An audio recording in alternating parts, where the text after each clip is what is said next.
ஆன்மீகத்திலே பக்தியிலே நாம் சிறக்க வேண்டும் என்றால் இப்போது நதிக்கரைக்கு சென்று உன் பக்தியால் சிறந்த பக்தியால் கற்பின் திறமையினால் ஆட்சி வளகுவித்து உடம்புண்டு செய்து ஜலம் கொண்டு வந்தால் தங்கள் விருப்பம் போல ஆகட்டும் சுவாமி. நான் இப்போது தடாகம் சென்று வைக்கிறேன் சுவாமி. நான் வருகிறேன்.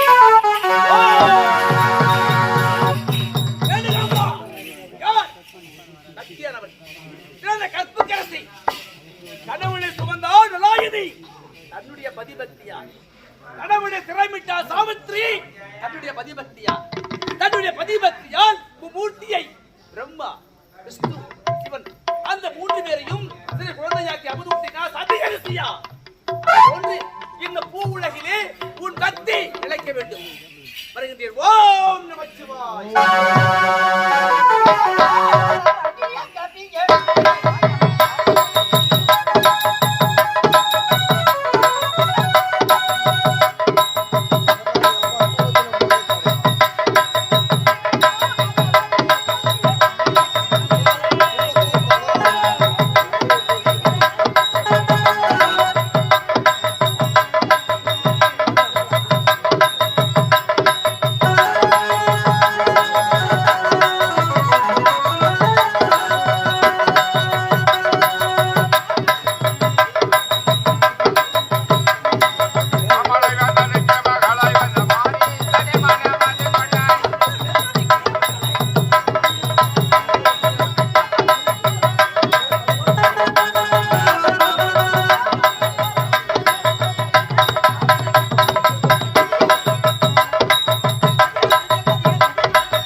அங்க கலசம் ரசிக்க மற்ற மலைகளும் மாடோடு நேசிக்க மண்ணை போன்ற விருத்தங்களும் நற்றமிழ் சாலைகளும் இசை கீழ இன்பங்களும் இணையத்து இருக்க இந்த கேட்கிற நாட்டிலே காத்தி வீர அரிஜனன் என்று சாந்தம் என்னும் சிம்மாசனத்தில் அமர்ந்து சத்தியம் என்னும் செம்போலை கரத்தில் ஏற்றி நீதி தவறாமல் ஆட்சி செய்து வருகிறேன். அப்படி இருக்கும் பொழுது எனக்கு உண்மையாக வரக்கூடிய அறிவை காணவில்லையே.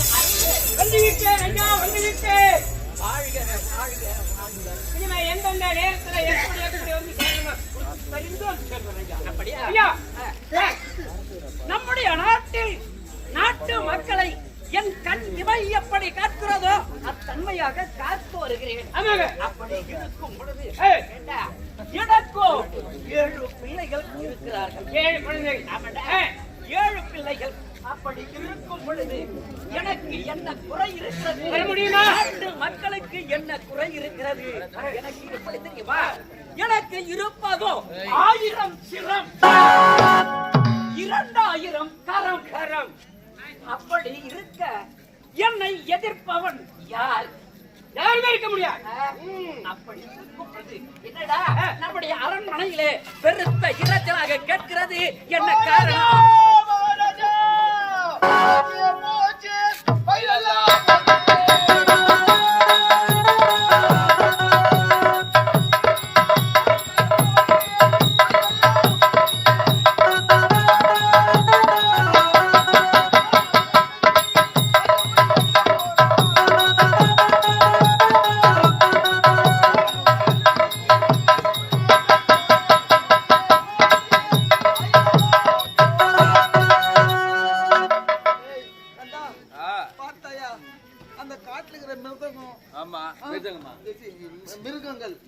மிருகம் எல்லாம் வந்து எல்லா பயிர்களும் அழினாயிடுச்சு.